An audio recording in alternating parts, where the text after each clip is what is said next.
Welcome back, everyone, to another episode of SaaS Buyers Club. I'm your host, Omeed, and I'm a corporate and M&A lawyer with Optimist Legal. I help SaaS founders with raising money and exiting their business. And if you're tuning in for the first time, you're here likely because our mission at this podcast is to help SaaS founders get the best exit possible. And the way that we do that is we interview thought leaders who have value to share with SaaS founders out there. I believe personally that anything that provides value to SaaS founders at the end of the day will help them get better exits, because if it is giving value to them and it's helping them build their business, then and they build as valuable of a business as possible, then they're going to get the greatest exit possible as well. So with that being said, I am really pleased to welcome Dan Tocchini. Tocchini. Yeah. So in English, it probably is Tocchini, but Yes. Yeah. Italian double C, any CH is K. Okay, cool. So Dan Tocchini. Thanks for joining me, Dan. Thanks for having me. It's always a blast to talk with you. I look forward to it. Likewise. Yeah. So Dan is the founder of Take New Ground and has done a lot of really cool things, helped a lot of people. He's super into personal development. I think you were you studied under Werner Erzhog is his name, right? John Hanley, and had the privilege of working with Werner Erzhog off and on over the years. Yeah. Tell us a little bit about your background and history, Dan. Well, I grew up in a family that was, American-Italian family. My grandfather came over, and I think right at the turn of the century, 1890 something, or right around 1900, and opened the first talking motion picture theater north of San Francisco. He came and worked in the Bay Area before the Golden Gate Bridge was up, bought real estate, built houses, that kind of stuff, did well for himself. And so I grew up in an entrepreneurial family, and my mother was a schizophrenic. So I spent a lot of time, she had her first attack when I was about 12. So from 12 on, I was the oldest and really got along with her, became a go-between. So did a lot of studying. I think I read my first book at 12. I read Gestalt therapy verbatim, just searching for ways to get connected to my mom and be able to understand what she was up to and so on. And so it got me, my interest in human performance and transformation started really young. Went through a very, you can imagine it was a emotionally trying and a traumatic experience. I went through a cocaine addiction, out of that, which I learned afterwards. And I've been clean now 41 years, but again, utilized what I had learned to recover from that. And then got involved with the human potential movement out of college, out of high school, and then did a couple of years in college and just couldn't find my way in college. And got involved. My dad enrolled me in the LifeSpring basic training, and I eventually went to work for LifeSpring. I became a trainer for them. Got deeply involved in philosophy. Took some classes at Berkeley, things like that, just studying. And I've always been a voracious reader, so I read 3 or 4 books a month. And then started working with these concepts with people. And of course, I'm running businesses at the same time. So I started connecting what the power of culture, the performance and meaning, right? Meaningful production. And then I think I started a consulting firm back in the early 90s or mid 90s. And my first big contract was to go in, and I won an RFP at ESPN. I went in and helped restructure their finance department, and they had just taken on a new CFO, and she just, in fact, I think retired about 5 or 6 years ago. Became good friends with her, got deep into ESPN, got deep into consulting. They referred me. I ended up at Disney for a while, did some work at Disney University, particularly around negotiating, and because a lot of negotiations influence comes out of relationship and like that. And so I started, my son had a tech company. We worked together for a while in that. And I saw the power of culture in, a startup, in a SaaS company, and how important it was, how you bring people on, where you place them, the way you deal with conflict, how that impacts the performance and really the enjoyment that the engineers and others had in working in the company. So that's a kind of a nutshell version of what up to now. I hope that was a lot of words to explain it, but there you go. One of the things I heard you say, and I'm going to paraphrase, feel free to put it back into your words, but culture is linked to performance. Is that what I Yeah, heard you say? yeah. I don't know who said there's a quote, and I can't remember who said it, but I know it was one of the big CEOs. He said basically, strategy is downstream from culture. And he said, culture eats strategy for breakfast. So you could come in with a great strategy. You could know exactly what you want to do. But if you're not able to align your team and get them on the same page and operating in their full capacity and offering, bringing their creativity, their willingness to pay the prices to get the work done, and because they get what's behind it, you're not getting anywhere. You're going to end up spending a lot of time and probably becoming a lot of time in drama, and eventually becoming apathetic and thinking, well, this is just the way that it is, and having to deal with and work around the cultural issues that arise whenever you put a group of people together that are diverse and committed to the same thing. Culture eats strategy for breakfast, and culture and performance are linked and tied. Absolutely. So where do we start? So where do we go from here, Dan? So think of culture. This is a great question. So if I asked you, I said, "Hey, look, Omeed, where do you locate culture? Like if you want to, like if a light goes out, you want to locate where the problem is. You go up to the light bulb, you turn it. Oh, it doesn't go on. You put a new light bulb in, it doesn't go on. Well, it must be an electrical issue. So then you got to track it back, like that. So where to locate the problem? Where do you locate culture if culture is the dynamic that's going to impact your the productivity? And most people can't really answer that question. They understand it's like one of those words. It's like the word trust. If I said to you, "What is trust?" We have a sense of what it is, but if you're saying to a 5-year-old, "What is trust?" it kind of evades the language. You've got to sit down and give examples. So I would say, if you want to find culture, if you want to know what your culture is, you watch what goes on around you and you listen to the conversations that are going on. So think of culture like a table. And it says it's unspoken, and it's a set of conversations that informs people about what's okay to say and what's not okay.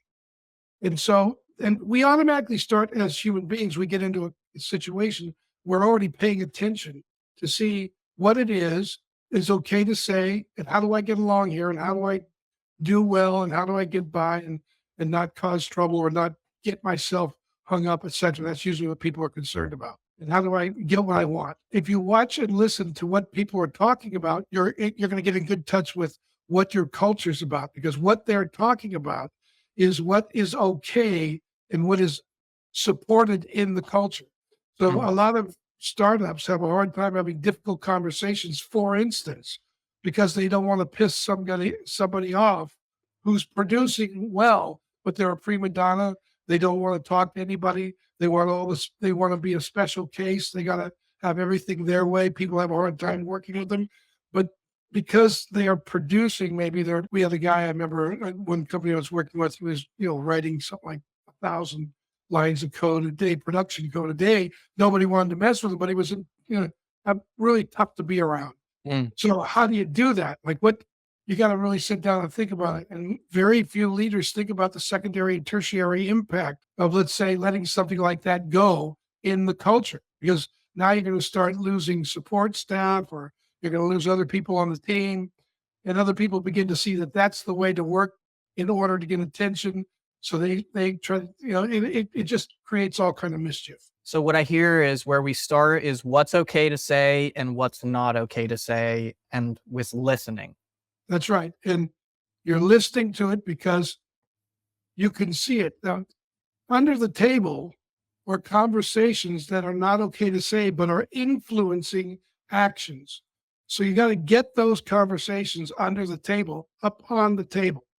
So you can look at them, examine them, integrate them, learn from them, reinvent what the general conversation is. And that, I mean, that's a high view, but that's where most SaaS leaders, this is not what they're trained in. They're trained in structures and formulas and all the different things they know make the business run, and maybe they're engineers on top of it. And for them, it feels like, why would I have to deal with this? The big saying I always hear back is, I'm not a babysitter. And so that's kind of like the catch-all for, I'm not going to deal with this. They've got to take care of it. Mm. But later on, they'll be bitching about how come it didn't get taken care of? How come it didn't get integrated into the culture in a way that's beneficial for it? Yeah. Okay. So what's the solution? Well, I mean, the solution, well, there's a lot of, first off, you got to identify it, right? Mm. You got to be able to identify what conversations are most beneficial. Think of it this way. Any leader knows they're always going to have some problems existing in the organization, right? I mean, if you're running an organization, it's an organism. It's alive. So it's kind of like your body. Sometimes you have cancer cells and the body comes and eats them, et cetera. But the body knows which things to pay attention to first. So even though it's maybe eating the cancer cells, it may be letting other viruses or bacteria or et cetera live because they're not as dangerous. So how do you got to identify what problems are most important, which means you got to be able to identify them. And if people aren't talking, then you're going to have to look at the secondary and tertiary issues. Like, Well, are people not talking though? Because I feel like people always do talk in terms of, maybe it's a conversation at the water cooler, maybe it's a conversation at the bar. Right on. And that's a great way of putting it. When I was a young manager, I had a guy say, if they're not telling you, they're telling you. They're telling you by how the quality of the work that they produce. They're telling you by what events they come to, how they treat clients, whether they're late or not. Often, they're communicating in multiple ways. But those are secondary, tertiary communications. And so you got to find those and track them back. But if you've been heavy-handed on a number of issues, or you don't have language on how to bring it up and talk about it, then you're probably going to be bumbling along for a while. It might be a little sloppy at first, but you've got to have the courage, and you've got to be able to identify, well, which problems should I go after first? Right? I think that's probably one of the biggest things that leaders struggle with. And the way to do that is you've got to understand that A, you've always got problems. B, when you go to correct a problem and you institute some solution, you're going to set up another set of problems because you're instituting something new. So the question is, what problems are most important and to deal with? You got to look at, there's three types of problems. There's normal, abnormal, and pathological. So a normal problem is, you and I start up a SaaS company. We've got so much funding and we've got a ramp that we're trying to meet, get the product down, et cetera. And so we're struggling with the budget and we've got a little cash flow. That's a normal problem and that needs to be dealt with, but it's a normal problem. If you're 2 years into it and you haven't produced revenue and you're not returning, there's no sight, exit in mind, or 3 years down the road, and you're still dealing with it, that's probably an abnormal problem, may even be pathological. Maybe you've missed multiple deadlines, et cetera. Those are abnormal problems, and those are the ones you want to pay attention to. The pathological problems are ones that keep reoccurring and they're devastating and they produce huge drama when you do it. It puts people get nervous. They start sending their resumes out, that kind of thing. Can you give me an example? Yes. I was working with a startup, right? It was in the early mid 2000s and we were raising money. It was a third round and we were raising money and we had made a couple of big deadlines, but there were some things that were still iffy. And anyway, we started raising money, and my one of the guy who was heading up the fundraising and I were working together. And we were the only two bringing money in, Mm, and the other three executives said that they were going to be raising money, and none of them were. okay. It was starting to get down toward, we could see the horizon coming, and every time we'd sit down and account for it, they would say that they had done something, but nothing came out of it. So Heard this story plenty of times. yeah, and so Yeah. so now we got a pathological issue. It's happening every time.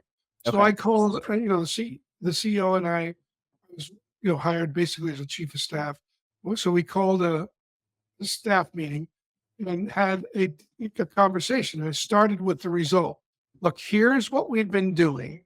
Here's the conversations we've had the last 3 times we've met about fundraising, and only Doug and I are actually raising funds. You guys have huge Rolodexes. You said that you were up to, let's talk about what you're up against. Mm, Now, it was kind of hem high, but after about, people were hem higing around what was up. And I have you're familiar with my framework. So it's a very powerful way of tracking the language back to what's really going on. So what I'm doing is I'm listening to what the patterns are in their conversation, which is they kept saying they're talking to people. I'm listening to what they're emphasizing. They're saying people really aren't up for it right now, and they keep putting it on the economy and other things.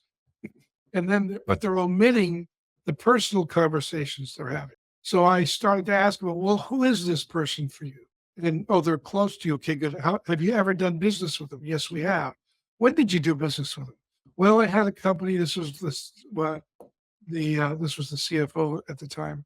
I had a company, and we lost $30 million, and this person was involved in it. I just don't want to ask him. Well, how come? mm, Well, it eventually got down to she didn't trust the CEO.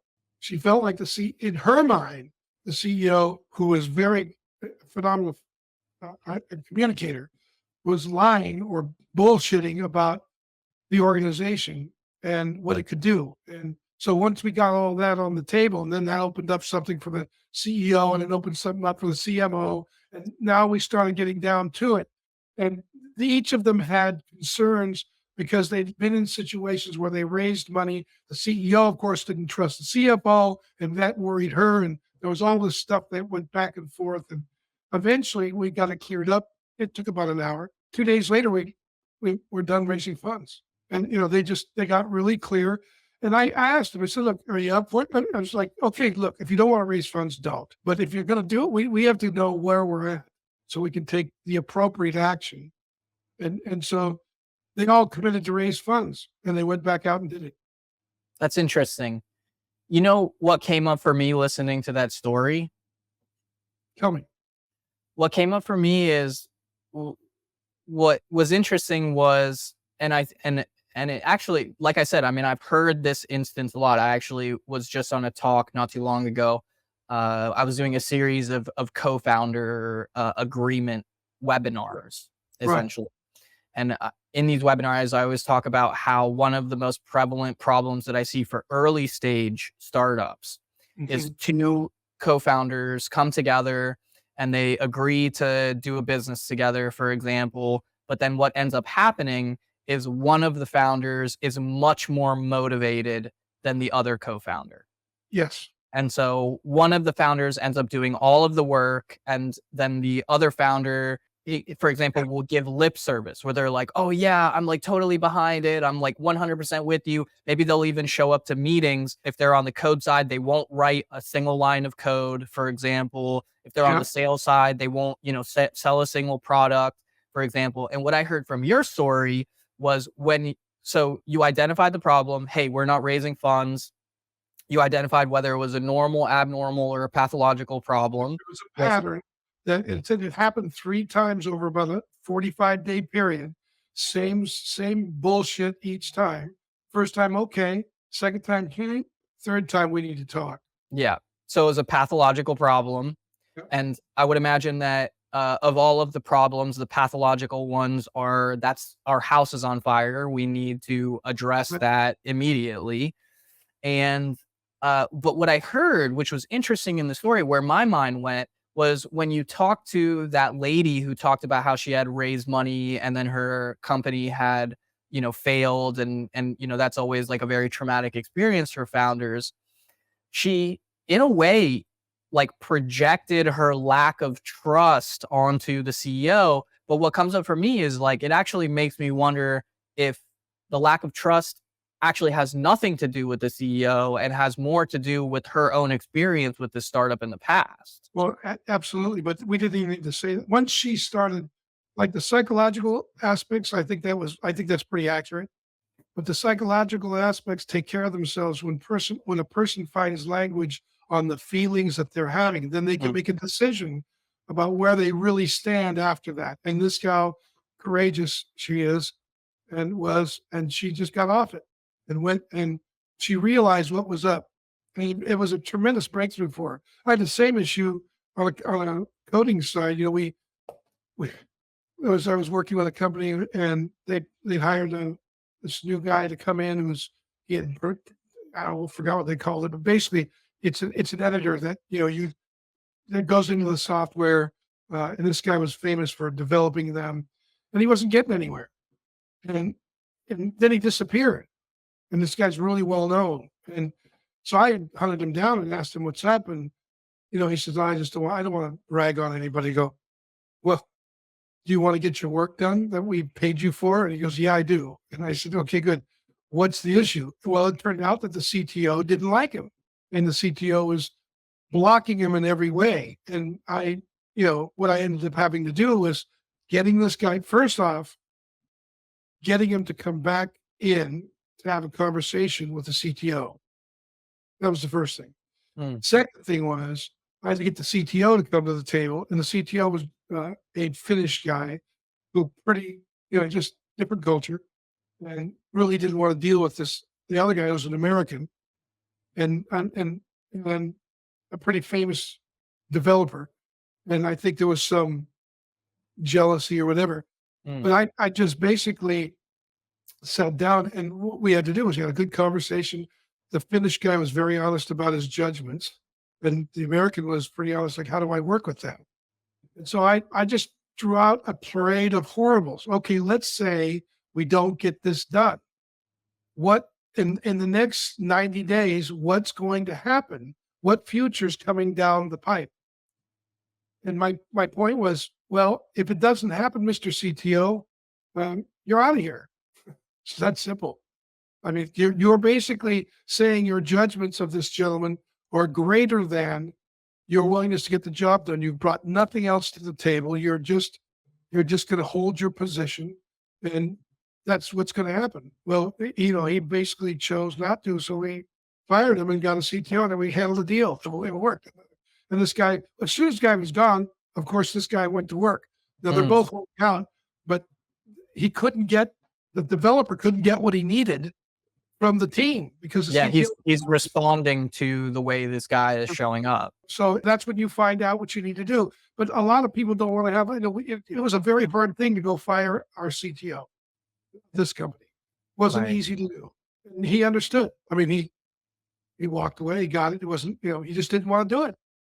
And I'm like, I'm not willing to. He would have gone on like that till it failed. He didn't. He really didn't care, which was something we needed to see because that's not going to work in the culture. And what that communicated to the rest of the culture was how committed we were to having the product out on the time we said it was going to come out. Mm. So Yeah, the other thing that comes up for me is so many workplace cultures are get your shit done or get out, like a sink or swim culture. Like we're yeah, not going to have conversations about like how you feel or anything like that. Either you do your work or you don't belong here. yeah. But then you don't want to get. It's when you understand where the person is. Like this guy was clear. He wasn't going to do this. He wasn't. He wasn't going to get off it. And I said, well, then you're choosing out. He goes, I know. I don't think he wanted to be there anymore. It was this Mm. company. But what do you do in instances where like, because I see this really often. So it's like I've actually never had a I have, I won't say never, but I would say that the majority of conversations that I've observed are that like in that instance, let's like change some of the facts of the hypothetical. And I always hate doing this because it's like, a whole bunch of what ifs. But let's say in that instance, the CTO had these judgments, this jealousy, these kind of things that like against this developer that were preventing the developer from doing their work. What I hear you saying is that person got clear actually, that they didn't necessarily want to be there. But what I actually usually find is in these dynamics, the person usually has some desire to want to stay there. They're like holding on to something. You can never get them to say that they don't want to be there anymore, for example. There's a lot of conversation in there. He had mentioned that. I said, well, that's great. I mean, he had mentioned that he didn't want to go. He really wanted to work. I mean, but he didn't want to work with this guy. And there was no way to bring another engineer in to do what this guy was doing. There was no way to make the gap. And he wasn't unwilling to get off of his judgments. And so it was a series of narrowing them down. But sometimes, look, if somebody doesn't want to get off it, then you just got to make the decision. Yeah. But that's rarely do I get there with people. Normally, if we have this conversation, people tend to align, even if they don't like each other. They get what's important. They get what they're there for, and they get, okay, look, I may not like you, but I can respect you. I know you. Like if the guy said the CTO knew this guy could do the job, because I can't say who this other gentleman was because he's well known. And so there wasn't any arguing about this guy's competency. That wasn't the issue. But those are the dynamics that arise in a good inquiry, because it was a wide open inquiry. It wasn't like I was taking the side of any one of them. It was that the polarity showed up in the inquiry, right? And I was listening for what they weren't saying, because I noticed there were things that whenever somebody's emphasizing something over and over and over again, there's something they're not saying that they're omitting. Yeah, that's their talk track, but behind the talk track, there's like some kind of underlying reasoning that isn't being shared, that the talk track is being developed off of. It's almost like they know better than to share it. You know what I mean? Right. So, because they know it's not really where they are. It's not, they wouldn't want someone to be there for that way with them.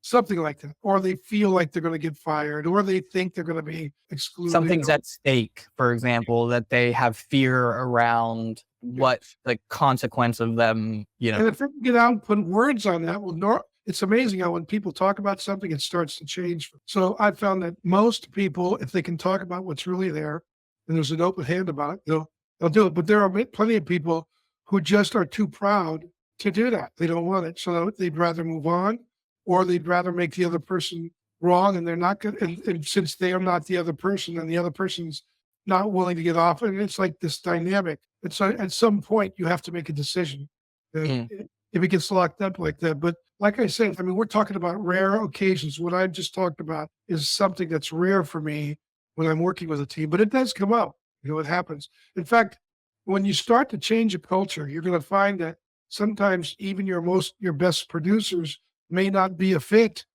and that's frightening. But if I was working with a tech firm, they had to get rid of an engineer who was very vital for the team, but he wasn't a fit, and it took them 9 months to find somebody else. But they made the decision. I just exposed it, and we had long conversations, and they could see this isn't going to change. What are we going to do? And they came up, eventually as a leadership team, they talked about, well, the CEO, they said, yeah, the CEO said, I got to let him go. I need to know you guys are on that. They said, we are, after all these discussions. Then they could split up his work until they found another engineer, but very painful process. But the guys could see that if they didn't, and they had just taken in about 100 million, and it was a big project. It's a big tech project, a hardware project. And they needed, they knew that if this didn't get done, this guy was vital. And or if it got done shoddily, because that was the upset, that they were operating, the rest of the team was operating on a SpaceX level, and this guy was operating at, you didn't think that was important. It represented problems that could put people's lives in danger. So. Yeah, it's interesting that you mentioned SpaceX, because like anytime I think of culture, like That's one of the companies that comes to mind for me in terms of cultures, because Elon is just like so good at just aligning people. And I think a lot of it is his kind of stature amongst engineers. Engineers just like respect and admire him so much that they just align behind him. But I think, we can definitely dissect SpaceX culture and talk about But the ways. every culture's got its ups and downs. But the one thing about Elon, he chooses the best attitude. If you read any of the like Jacobson's biography of him, really good. Mm. Or Liftoff, which is about the team. He chose Mueller, who invented the rockets. Tom wasn't the best known engineer, but the guy loved rockets and great attitude. And Elon knew this guy's going to get the work done, so he chose him and paid off. He knew, he could tell that this guy was going to get it done, and that he was a self-starter. He wasn't looking for somebody to do it for him. He was going to figure it out, and that's what he chose over others that were probably, had higher profile, Smarter, better engineers, more technical, more expertise, those kind of sort of things that people typically look for. I always hear that attitude should be the number one decider over, anything else. But I don't think a lot of companies really actually operate that way. I don't think they know how to identify it. It's probably of the two. So there's two things that when you hire somebody, you're looking at competency, which is probably the easier box to look into. You can test them. You can look at their experience. You can look at, there's all kinds of things you can do. But the black box is, are they a fit? Are they suitable? And that has to do with attitude, and that requires a different set of skills. And that's what we specialize in, and a lot of companies use us for that. Basically, to come in and in fact, Chad's working right now with a company, and that's primarily what he's doing there, is helping them ramp people into the organization and build a team that can scale. And Chad's really good at it. And that's what we focus on. So circling back. Sure. So identification of the problem. And then what I hear from there is creating a forum for the conversations to unfold. Yes. And one more distinction on identifying the problem. Most people that we tend to work with we work with a lot of leadership teams, and a lot of times teams get caught up in the symptom, not the problem. They don't want to do the forensics to get back, because whatever the problem is, the symptom is just the manifestation. The problem is something behind it you can't see. It's, and so you got to get to that. And once you find that, then you've got to set up an environment where you've got the parties that can do something about it there. Now you got to work on having people basically identify it, name the problem. You've got to name the problem so people go, oh, okay, that's the problem. And so usually there's some back and forth until like someone's like, oh, that's not the problem, this is the problem. Right, and then another person is, yeah. So there's a whole inquiry. We have a framework for that. And so once you get to the problem, then you've got to, and one way to get to the problem is say, here's what the problem looks like. Give an example. This is where it shows up. So that helps you get back to it, right? So you can see the symptoms. Now, where did they start, right? And then you've got to get people to talk about what happens for them when the problem comes up, because there's something in the way they're relating to the problem that keeps them from resolving the problem. It's not an accident that the problem isn't getting resolved. There's something in the way they're relating to it that won't allow them to get close to the issue, because something in their mind probably evaluates it as bad, wrong, or broken. They don't want to get near it because they don't want that associated with them. Versus, okay, we've got to get to whatever's not working. We've got to go into the problem because the obstacle is really the way. And then we can find what's wanted and needed, get beyond it, go through it, right? And that's what takes leadership. That's where leadership comes in, because you're going into unknown territory with a very clear vision of what you want to have. The key is a clear vision of what you want to have on the other end. And then that's the dictator of how you frame what you're looking at. Not what happened in the past, not what's going to happen to me, not is my department going to come out ahead, but how do we accomplish what we said we're going to accomplish, And what does that tell us about what's wanted and what's missing and what's wanted and needed right now in this set of circumstances? Mm. And so the narrative, the inquiry and the narrative are about, that's the narrative. Then the inquiry is about having that happen and identifying the conversations that keep people from getting into that process. Talk to me a little bit about, thank you, first of all. And I'll share with you what I see with a lot of founders, because I don't think for the majority founders, I think what ends up happening, what's that quote? It's like people choose the level of despair that they're like willing to tolerate. That's like, just comfortable enough. Yeah, There's like, Kierkegaard. It's mankind suffers from a very pernicious form of despair. We're all suffering from despair at some level because we all know we're going to die and there's nothing we can do about it. And the despair that doesn't, Kierkegaard says, the despair that doesn't know itself as despair, because there's different forms of despair, but this one is a very pernicious one. And that's the level of despair that's tolerable, that people find a level of despair that's tolerable or manageable, and they call that happiness. that's it. That's the one. And so what I see in the space is a lot of founders vying for a certain benchmark. Let's say it's like 1 million ARR, for example, so that they could go for the cap raise, or maybe it's, 2 to 3 million ARR so they could hit the exit that they want at like, the 3 to 5x multiple, for example, and they can get that little base hit. But a lot of founders start at like, especially first time like green founders, they're like, oh, I want to sell for $100 million. I want to sell to Apple. I want to sell to Google. I want to sell to Facebook. They kind of come in with these like big aspirations, but then they fall to some level of like tolerable despair. But they all are striving for something. And they're having difficulty in hitting those benchmarks, for example. But it's not that they're in critical territory that tomorrow or maybe next year they're going to fall off the cliff. It's just meagerly kind of skating by. That's what I see like with a lot of SaaS founders. They're playing not to lose. They're playing not to lose.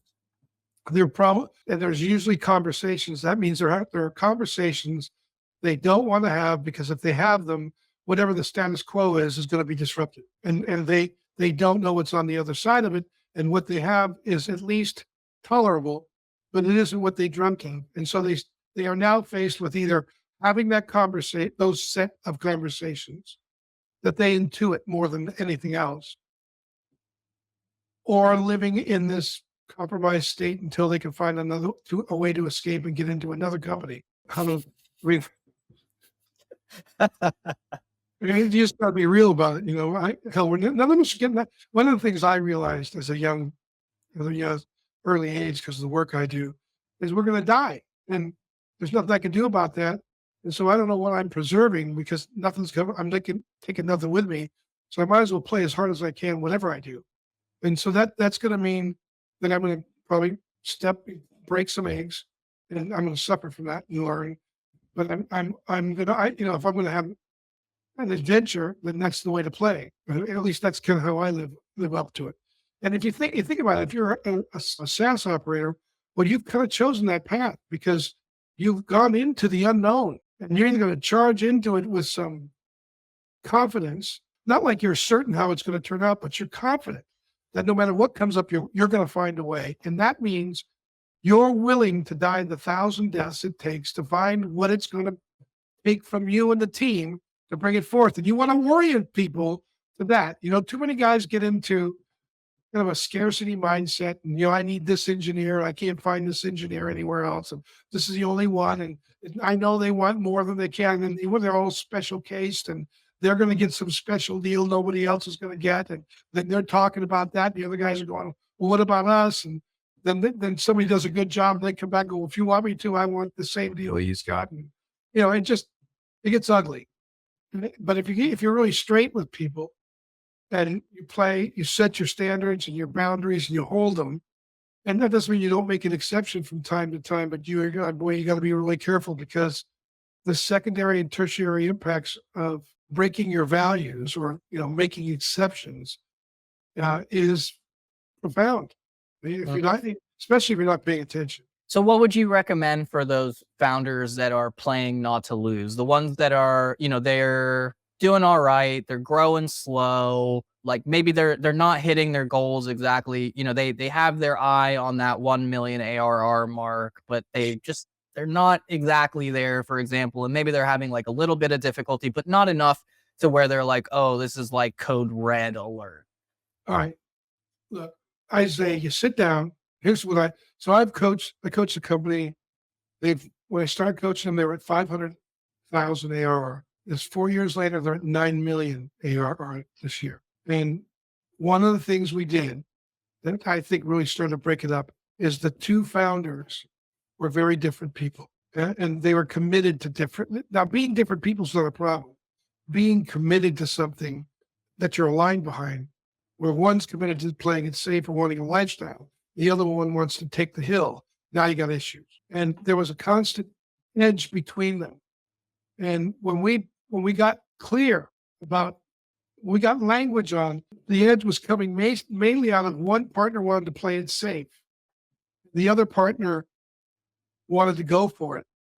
They were able to organize themselves where the one who wanted to play safe basically pulled back and kept his interests and participated and add value. But the one who was driving the company is the one who wanted to play more safe was fine. He got that this guy could do it and that he was in the way. And that came out of probably a year and a half, 2 years of conversations. It didn't come easy, but these guys were committed and they're just really good. You got great character, both of them.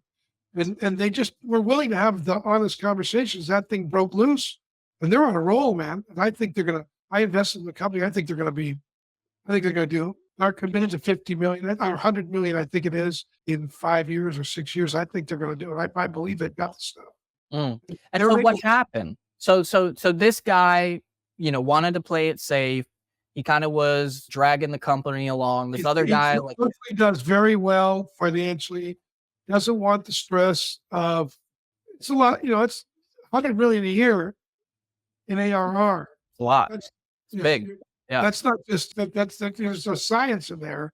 And then you've got to once you get you're clear about what you're going to do, you got to get people on board. Yeah. And you got a bunch of people on board. They're going in one direction. They may not want to go this direction. Everything's broken always, like in an organization that size. And so, he just didn't want to do that, which I respected. And then when he got honest about it, there was no hard feelings. They were able to work it out. So the guy still has this with Ian, and he get out of the way, and they use him as an expert in certain areas, and he's happy to do that. And how was he blocking? He was dragging his feet. He wasn't good at bringing a team on. He had to do everything himself. So he was doing too much. He couldn't, and so he wasn't doing anything really well. He was not hitting his targets, and then making excuses for it, kind of blaming it on operations and other things. And when we got in those conversations, the thing about the guy's got integrity. He started to see what he was doing. He just started to realize that, eventually he realized that, I need to step back. And I just think the guy has a lot of character, because the whole way I worked with him, both of them, and he's just real honest. Yeah, he's an engineer. So I found that engineers tend to be pretty honest. If you can show them the science of what we're talking about, the relationship, that's what I do. I usually break it when I work in an engineering team. First, I go over the science of what I'm doing. And once they see that, they join me. They're willing to at least test it, right? And then if it works, and I tell them, look, it's going to get worse before it gets better. Just like anything else, when you make a correction, you're going to feel a little bit behind it. There's going to be some drama that comes up, and we're going to contain it. We're going to find language for it. We're going to work through it. This guy had a lot of character, because it got really hard between he and his partner over a period of time. But he held in, and we kept having the conversations. He kept wanting to pull out and kept coming back volition with unzoned volition, and eventually we worked through it. But the work through was that he was going to not work for the company anymore. Sure. Another. Yeah, he was more of a contractor when they need him, and that this other partner was going to take it as the CEO, and he organized the company so that they brought somebody else in to take this guy's place, and like that. Yeah. Interesting. Tell me about what you see with regard to despair as it pertains to founders. Well, look, despair is when you lose a sense of future, you go into despair. You have what it's the future that brings meaning to the moment, the future you think is coming. So if you and I are talking together, let's say I really believe this year I'm only going to make half of what I made last year. And you, in talking, you really believe you see the horizon, you're going to do double what you did last year. Well, we're going to be our presence in the conversation is going to be very different, distinct. I'm going to be looking to save and cut back and, minimize, et cetera, probably, and look for great opportunities to make up the difference I think is going to, that I'm going to encounter. You're going to be thinking about what you're going to invest in, how you're going to, vacations you're going to take or whatever. And you're going to be in a very different mood. I'm going to have a little more sense of despair because I don't know what the future looks like. I think it's going to look like this. And so that future is going to determine my current state. Most people think, and by the way, the past plays in there because I'm deriving my sense of the future from the past. So I've got to be aware of that, right? So there's some internal disciplines that go on there. But that's really what happens. Despair is, it's a sense of meaninglessness. Mm. Like, why would I want to do something if I don't think it's going to produce what I want? If I don't think what I'm doing is going to get me what I long for, what I desire, my interests, and I don't see any other way to get those interests, then I go into despair. And there's Kierkegaard lines on there's two in particular that I think are relevant to the founders. There's the despair of possibility, which is it's like having your head in the clouds, but your feet are on the ground. You're all jacked up. You're ready to go. You're throwing yourself at the project, but you're not producing any results. You're not getting the money. The product isn't working. People don't want to work. Whatever combination is there. So that's the despair of possibility because you just really see it and you really want it, but you can't get it. That's despair, Mm. right? And then there's the despair of necessity, which is you're grinding along, you're making the money you want, you feel good about it, but you don't really see the future for it. And, but except for your survival, you're taking care of yourself, but it doesn't mean a lot because you don't really have anything big enough that enlightens you. And then Or you're getting crushed by whatever it is that you your built. survival, you're so stuck in your survival that any possibility that somebody calls you up to that doesn't directly relate to your survival, you feel like that's ridiculous. You don't want to hear them, it might piss you off. That's the despair of necessity. Yeah. Like, And it seems like founders are really caught between those two places. And well, we all are, There's another despair, but it's a little more subtle. I won't get into it, but basically I mean, if you can't, we're bouncing between those two poles, and scarcity is probably the most. To me, it's dangerous because you just tighten up. I'm unwilling to lose, so I play not to lose. I'm not willing to put myself at stake for what I say matters to me. Not willing to rally the support. So I can't, because I'm unwilling to stand at it. I can't see there's any support. But it's crazy. The minute you commit to something, when you're all in, the support, you start to see ways of getting what you need that you never saw before. And you see people that are committed to what you're committed to. You start attracting the very thing you've now given yourself to. So that's a dynamic I think if you listen to Elon Musk, if you listen to Steve Jobs, you listen to these guys who are famous, who've produced, they started on something, a good plan. It was an okay plan. They just got on it and then they made corrections in the way, but they were so committed to it and they paid the price. Eventually the things they wanted started to show up and they found their way to it. The people they needed. I mean, Jobs found was with Woz, and that was a big deal. I mean, that's the right guy for Steve Jobs, right? And then Elon at SpaceX, Tom Mueller, and a couple others, key people that came along that really made a difference. And there's something happens when somebody's willing to put themselves at stake. I've had it happen for me a few times. But I mean, even marrying my wife, I just decided I was going to do it, and I didn't think it was going to work out. And it was amazing what came to our aid that would have never come to our aid if we would have withheld ourselves and played it safe. I think that's the key. And I think when a founder starts to get some success, now they have something to lose. All of a sudden, they lose that passion to put themselves at stake again. Oh, you get to, let's say, 1 million ARR, but to get to 2 million ARR, you have to put whatever got you to 1 million ARR at stake, right? And the minute you do that, it's like going from first base to second base. In between, you ain't got a base. You're exposed, right? But it's in that process where you start to discover what it's going to take to get. And a lot of your loyalties to the 1 million have to be broken because the things that work for 1 million won't work at 2 or 3 or 4 million, and so it becomes just a different, it's a constant. Change is the constant. Mm. You know what upsets me about these conversations, Dan? I love them. I absolutely love them. But you know what upsets me about these conversations? Tell me. There's no clear, like, how do you put something at stake? Or you stand, you do, and that means you do whatever it takes. You say what you're going to do, and then you do whatever it takes to have it happen. And if it doesn't, that means you don't quit when it looks like it's not coming. You keep standing, and if it doesn't come, it doesn't come. You learn from that, and you go again. It's pulling back that kills people. You just got to take a stand and then risk it now and risk it. Now, when you look up, if it doesn't happen, you might decide, well, I don't want to do that again. Fine. But whatever you do next, got to take the same attitude.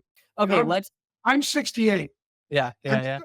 My grandfather told me when I was a kid, because I'm a good earner. He said to me, "You're going to probably have to lose your money 3 times before you keep it." I think that's the average number of times. Well, He was right. I lost it 3 times, and now I'm starting to keep it. But each time I started, I remember thinking to myself, "I got to start over." Yeah. And I had to get my head in the place where I got to be willing to do what it takes. And the minute I got there, things started taking off again. Mm. Okay, so the 2 types of despair. We got one that is pushing. It's the Sisyphus. It's the myth of Sisyphus, right? Yeah. So he sees the possibility. I'm just going to get this rock up this hill, and then I'll be there. Sisyphus would be more of the despair of necessity. Interesting. I saw Sisyphus as more as the despair of possibility because it's the person who feels like they're doing everything, but it's just not netting them the result. But Sisyphus was okay with pushing the rock up the hill. He had no reason to push the rock up the hill. He had nothing. It was just so it rolled back down, and then he push it back up. So that's the necessity. Yeah, just do to get away, just to get by. This is all I do. And somebody goes, "Hey, look, Omeed, you could go beyond that." Oh no, because then at least I know what I'm doing here. I know what to expect. But if I do that, I have to risk this, right? Playing not to lose is the despair of necessity. And no matter how much you have, the guy I think of as Howard Hughes. He was the richest man in the world, but he was living in the despair of necessity. He couldn't, he was shut in, recluse at the end. He completely despair of necessity. So it's not, scarcity is not necessarily connected to what you have. We connect it to that. That's just a relationship, but it starts in a relationship. Right? So I know in my relationship, I with my wife, I've been with her. We just celebrated our 44th anniversary, and we've been together 49 years. And I asked her one night, I said, "Eileen, what do you think has kept us together?" She said, "The willingness to lose it all." In other words, we call it now the Isaac principle, because Abraham was willing to put Isaac on the altar to get him back the way he ought to have him. And so there's many times in our relationship where we'll have a conversation, we'll look at each other and go, "This is an Isaac conversation. We're going to risk what we have to get to where we want to be with each other." That whenever those come up, man, I feel them suck up in me. Like, oh, here we go. It's like when you look over the edge of, I'll never forget we hiked Half Dome. I remember looking over the edge of Half Dome, and it's like that. Yeah, I know that one well. I've done that one as well. And so much more to chat about here, but we're at the hour now. And so I really appreciate you joining me on the show today, Dan. And is there anything you want to share as some final kind of thoughts for all the people out there? Yeah, I mean, based on what we've been saying, I have a saying that came to me years ago that I put it on a little card. It's relevant to what we talk about, but I really believe I say and stand that a person with a vision will never be held hostage by a circumstance or their history. If you're truly committed and sold out to a vision, there's not a circumstance or history that will stop you from from going for it. So they won't stop. So that's and if I really do have a vision that matters to me, I will pay attention to current reality because that's where all the provision is. I will face the things I don't want to face, knowing somewhere in there is what I'm looking for to get to the next level. Thanks for sharing. Love that. Thanks for having me, Omeed. I love it. Yeah, absolutely. Love you too, Dan. And for all the people out there, his contact information will be in the show notes below. So you'll be able to reach out to him that way. If you're watching, make sure to follow, like, subscribe, leave comments. We love hearing from people. And thanks for joining us, everyone. And thanks again, Dan. Thank you, man.